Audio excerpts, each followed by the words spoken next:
Recognizing the member for Richmond North Centre. Thank you, Mr. Speaker. I thank the member opposite for her comments. As MLAs, we have a fundamental responsibility to not only represent our constituents, but represent the many diverse cultural groups that make up our communities.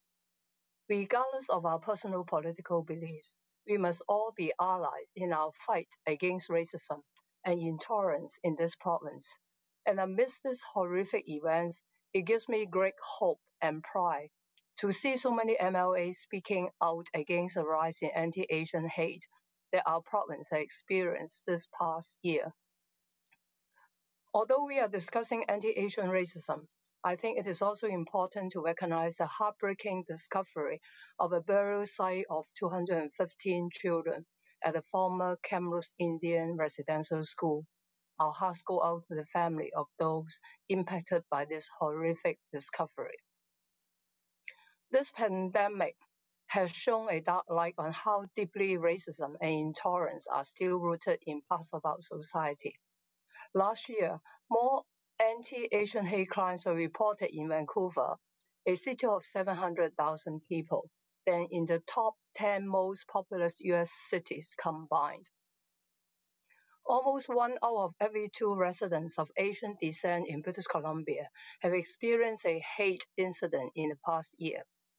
While I thank government for acknowledging the public's desire for more anti-racism initiatives by establishing an Anti-Racism Awareness Week, we have far to go if we are to truly eliminate hate and intolerance in our province. We need to take concrete steps that amount to more than just sympathy, which is why I wrote to the Premier and Attorney General last week outlining a 10-point plan of crucial actions government could take to truly forward our province's mission of eliminating racism. The official opposition has asked government to take the following steps.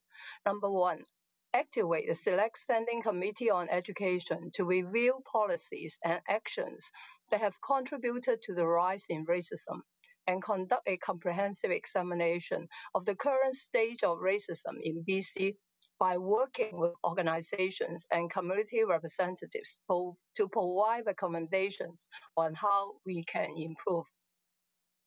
Number 2, fund an anti-racism secretariat to monitor and quantify discrimination, promote preventative measures, and report on its progress to the legislature by the end of this calendar year.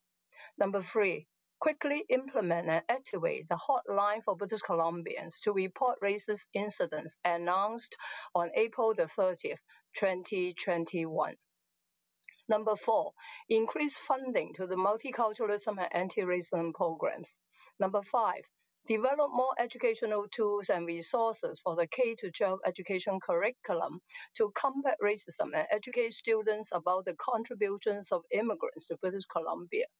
Number 6, ensure local police forces have sufficient resources to respond quickly and fully investigate hate crimes and racist incidents, including online reporting.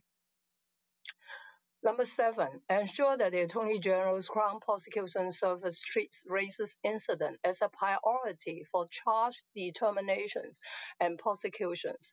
Number 8, press the federal government on amendments to Section 718.2 of the Criminal Code with respect to sentencing for hate-inspired crimes to better define hate based on race. Number 9, apply to the National News Media Council for a review of media coverage to determine the extent, if any, to which language, visual depictions, and editorial content may have conditioned people to accept racial stereotyping and racial intolerance. And number 10, call upon major media outlets in Canada as well as social media outlets to implement a coherent public awareness campaign on racism and the unacceptable incidents of harassment in recent months in conjunction with the 50th anniversary of Canada's multiculturalism policy. I look forward to the Premier and Attorney General's prompt response.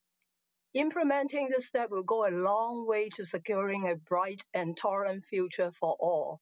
so we can work together to build a cultural acceptance where all people can feel safe, no matter their race, their religion, or their background. Thank you, Mr. Speaker.